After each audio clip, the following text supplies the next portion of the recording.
battlefield smelled like copper and char, and Sergeant Callum Voss had stopped noticing, both about 4 hours ago. He moved low along the trench wall, his rifle sweeping the grey nothing ahead of him. The Nightborn had pulled back to their ridge at dawn, or what passed for dawn on Vethara, where the sun came up pale and distant and did almost nothing for the cold. They always pulled back at dawn. It was the one predictable thing about them. Everything else, the way they moved, the way they thought, the way their dead dissolved into black smoke before you could count them, was still a mystery even after 6 years of grinding, blood-soaked contact. 6 years. He'd been 19 when the Vethara expedition launched. He was 25 now and felt 70. Voss! Corporal Serra's voice came from behind him, flat and tired. North End, someone's alive out there. He almost said no. There were rules about crossing into no man's land after an engagement. The Nightborn had learned early that humans would break formation to help their wounded, and they'd used it to spring 3 ambushes before command issued the standing order. Hold position, wait for medevac drones. He knew the order. He'd recited it himself to the recruits. He went anyway. The north end of the trench opened onto a low depression that had once been a river, long since frozen. The ground was black-crusted where Nightborn plasma had vitrified the soil, and there were bodies. All Nightborn, he registered, meant this was where their assault had broken. The human line had held. He almost walked past her. She was half buried in the collapsed wall of a burn crater, one arm extended, her face turned toward the sky. He'd seen Nightborn bodies before, but never at rest like this. In motion they were terrifying. 8 feet of obsidian-plated limb and fang, and the absolute wrongness of something that should not be alive moving with that kind of intent. Still, she looked almost comprehensible. Plates along her neck had cracked. Dark fluid, not quite blood, not quite anything else, had pooled beneath her and was already going stiff in.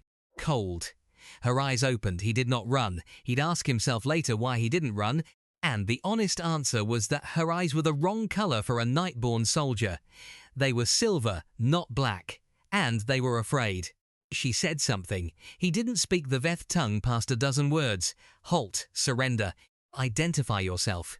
But what she said didn't sound like any of those. It sounded like and for something, maybe for him, maybe for the state she was in. I can't understand you, he said.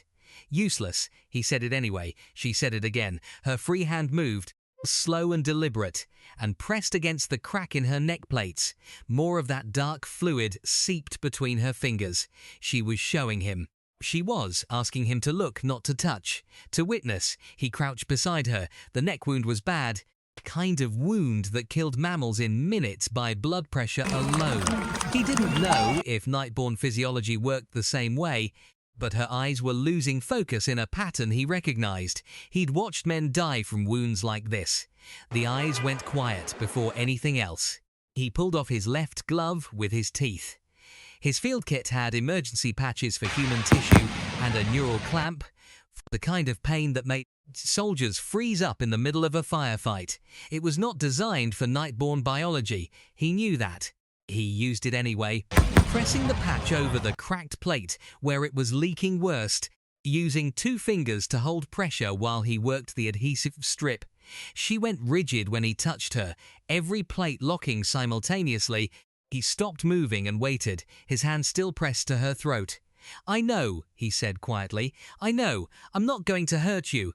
She didn't understand the words, but she went still. The patch wouldn't hold without something to bond to. Her neck plates were too smooth, too rigid at the edges. He worked for 20 minutes in the cold, improvising, using the mesh from a wound dressing to bridge the gap between the patch and her natural armor. When he was done, she had stopped losing fluid. Not a cure, a pause. He looked at her for a moment. Then he did the thing he could not entirely explain afterward. He picked up the emergency transfusion line from his kit, the one you used when a soldier's blood pressure was bottoming out, and there was no IV bag left, and he attached one end to the port behind his own ear. Human soldiers on Vethara had ports installed. It was standard now, after the 2nd year, because medevac was never fast enough. He ran a quick field analysis on her fluid. The device blinked uncertainties at him for almost a full minute. Then it gave him a yellow light, not green, not red. Possible. Compatible enough to attempt. He didn't know what that meant for her in the long run. He ran the line anyway. It took 35 minutes. He sat on the frozen river mud beside an 8-foot alien who could have killed him without waking up. And he watched the pale Vethara sky and thought about his mother's kitchen. That was a thing he did sometimes to stay calm. He thought about the smell of onions frying, the radio she always had on low, the way she hummed along to songs she didn't know the words to. Still humming when Sarah found him. Voss, a pause, long loaded, what the actual, she was dying, she's Nightborn.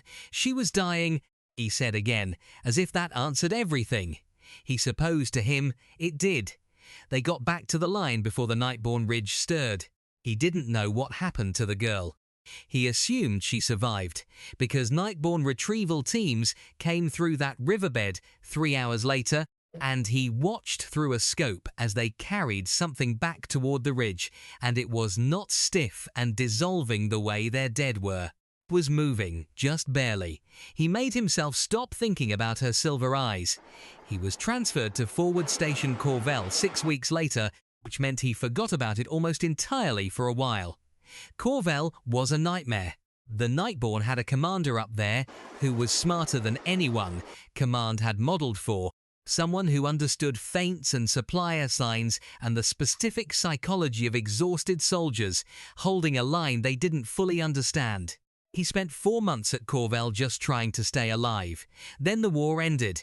Not with a treaty, he hadn't expected that. Not with a victory either, which he had.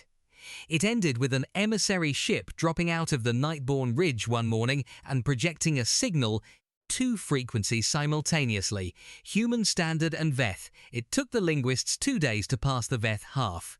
When they did, they went very quiet. The High Seat of Vethara was requesting a meeting. Specifically, she was requesting Sergeant Callum Voss.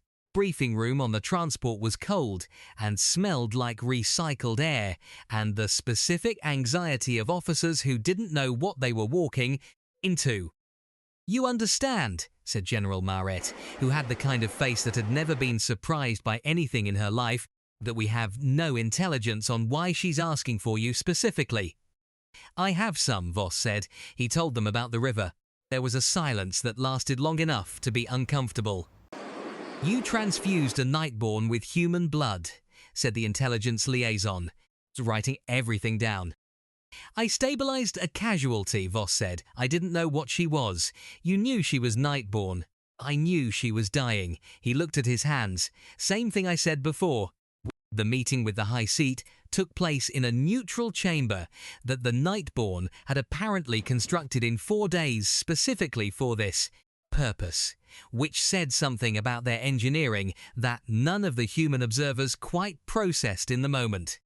The walls were the deep, still black of their carapace. The ceiling opened to the Vethara sky. It was cold. The High Seat was old. He could tell that from the texture of her plates, something almost geological about them, layered and complex in a way the soldiers weren't. She stood at twice his height, and her eyes were dark and absolute and fixed on him with an attention that made the hair on his arms stand up. Beside her, slightly behind, was a Nightborn with silver eyes. He recognized her. Didn't know how. He hadn't been close enough to count features when she was dying. Maybe it was the way she held her arm, not quite right. A degree of tension in the shoulder that suggested the side where he'd done his fieldwork still remembered the damage.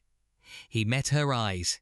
She looked at him for a very long time. The High Seat spoke. The translator rendered it as, "My daughter tells me that when she lay dying in the cold, a human knelt beside her and gave her what was needed to live. She says he did not know her and she did not know him, and yet he did this without asking for anything." "That's right," Voss said. "She says he hummed while he did it." He almost smiled. "I hum when I'm nervous." The translator worked through this. The High Seat's eyes moved. Something in her expression changed, and he realized he was watching an alien being encounter a concept she had not encountered before. Not the word nervous. Something else. Something about the gap between being frightened and continuing to act. My daughter is the heir to the high seat, the translator said. The high seat's voice was slow and even. She says that you saved her without knowing this. I didn't know anything about her, he said. It didn't matter. There was a longer silence. Then, she has told me that she does not know how to repay this. I have told her there is a word in our language for a life debt that cannot be settled by any equivalent exchange. She says the word is wrong, that what you did was not an exchange at all. He didn't know what to say to that. He said nothing. I find, said the high seat, that I agree with her. The ceasefire lasted. He didn't know what to make of that at first. 6 years of war, and it simply stopped, not because anyone had won, but because one soldier had sat in a frozen riverbed and hummed his mother's kitchen songs while he tried to keep an alien heir alive. He wasn't naive enough to think it was that simple. The linguists and diplomats and intelligence officers worked for months, but the high seat had been the obstacle.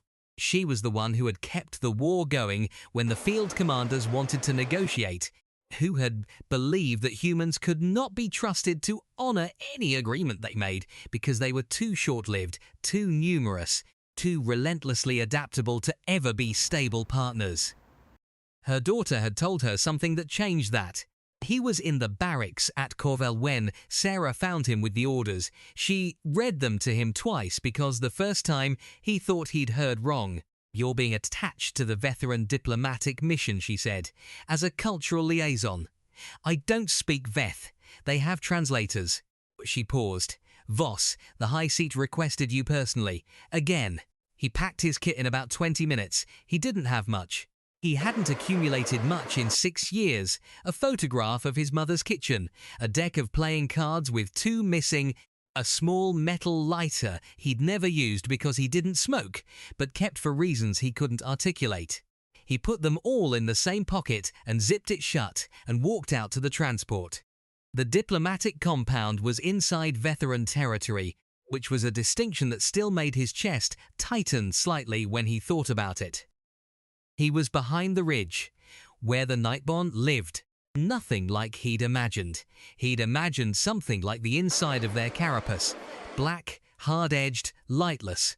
Instead, there was scale and strange beauty, the deep stone of their structures carved with patterns that he realized after a week were not decorative, but functional, carrying information the way text carried information, whole narratives written into the walls of their buildings in a script that take him years to read. There was a garden. He had no other word for it, where things grew that weren't plants but moved like them, slow and deliberate in the thin veteran light. The princess found him there on his 3rd day. She was alone. He registered that as significant. He was still registering things the way a soldier registered things, exits, threats, unexpected gaps in the pattern. Her being alone felt like one. She stood at the far edge of the garden for a time, watching the growing things. Then she crossed to him. She was still holding her arm at that angle. He wondered if she knew she was doing it. She spoke. The translator in his ear rendered it after a moment. I want to understand something. All right, he said. When you helped me, you ran an analysis first. The machine told you compatibility was uncertain. Yellow light, he said. Yeah. And you proceeded. Yes. She considered him with the silver eyes. Up close, they were more complex than silver. There were striations in them, rings of different depth, and he thought this was probably how age was written in Nightborn faces the way wrinkles were written in human ones. She was young. He could see that now. You are not a physician, she said. You had no reason to believe you could help. Statistically, you could have harmed. I could have, and yet, he agreed. She looked at him for a long moment. My mother says that what you are is stubborn, she said. She means it as a quality of your species, that humans do things which have poor odds because, she doesn't have a word, because you've decided, because the decision is made and the odds are just conditions after that. That's a generous interpretation, Voss said. Some of us are just stupid. The translator took a moment with this. Then she made a sound he'd never heard from a Nightborn, a low, resonant percussion, like a struck bell, and he realized it was laughter. He smiled. He couldn't help it. Over the weeks that followed, they talked. There was no agenda he was given, no diplomatic goal he was supposed to achieve. His brief said to build relationship was the vaguest possible instruction, but he found himself not minding.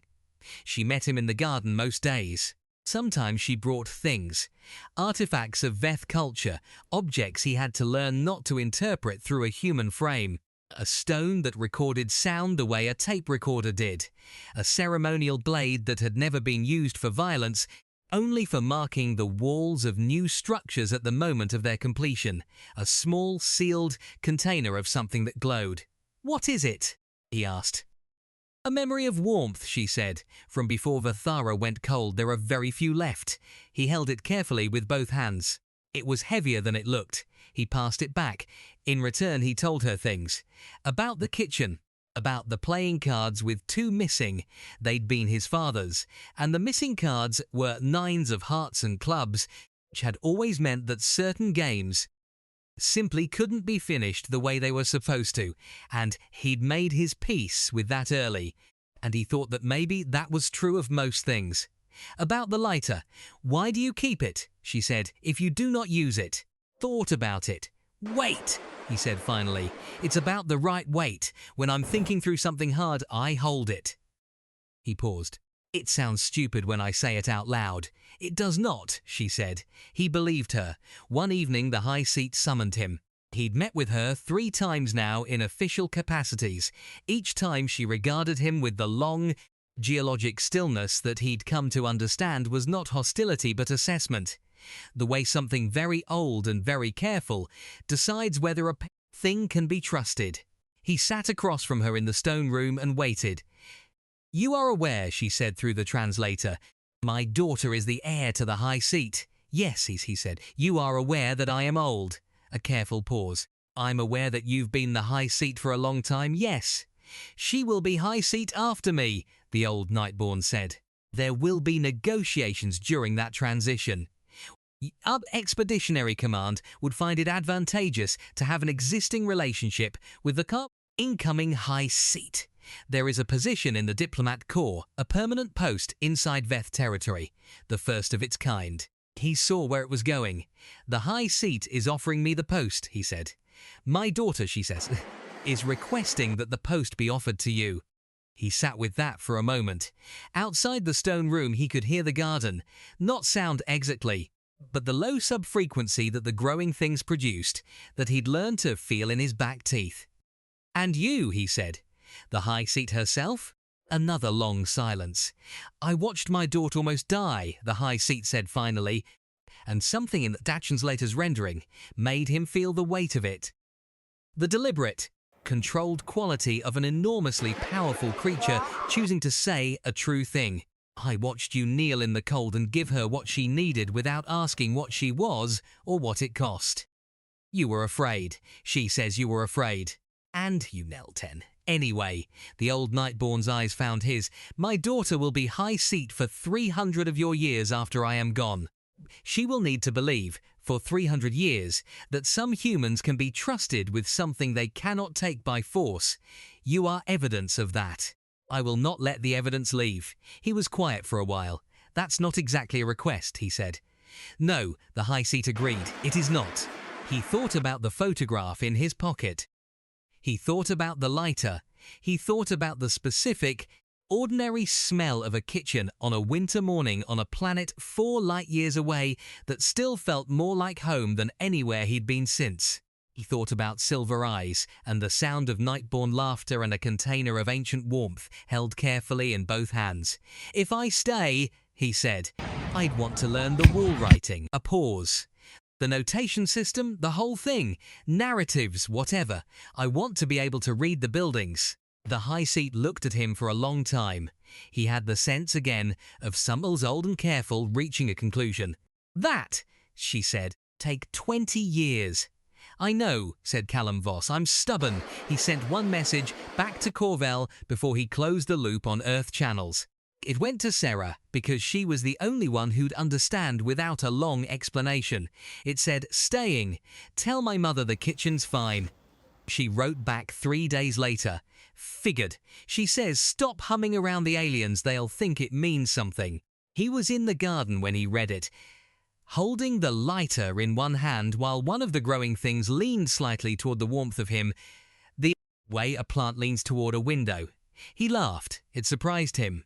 He hadn't laughed like that in 6 years, not the controlled, tired laugh of a man managing his morale, but the sudden the kind that caught you before you could armor up against it. Princess appeared at the garden's far edge, as she did most evenings now. She crossed toward him. She was still holding her arm at that angle. He'd stopped thinking of it as a tell and started thinking of it as something he'd know from across a room for the rest of his life. "Good news?" she said. He pocketed the message and the lighter. "Friend of mine," he said, being a smartass. The translator gave her what it gave her. She made the struck bell sound again. They stood in the garden as the pale Vethra sun completed its slow, nearly useless arc toward the horizon, and the growing things moved in whatever small way they moved, and he could feel the low sub-frequency in his back teeth. And he thought, all right, this is what it is. A soldier who sat in a frozen river and made a decision, and then the decision made him, the way decisions do when you make them without calculating the odds. He'd held a yellow light in his hands and run the line anyway. He supposed he'd been doing that his whole life. Across the garden, the stone walls caught the last of the pale light, and the notation carved into them shifted, the shadows filling the letters with meaning he was already learning to read. Story after story after story, written into the permanence of stone, waiting for someone patient enough to stay. He was going to read every one of them. He reached into his pocket and held the lighter, the exact right of it settling into his palm, and he started to hum.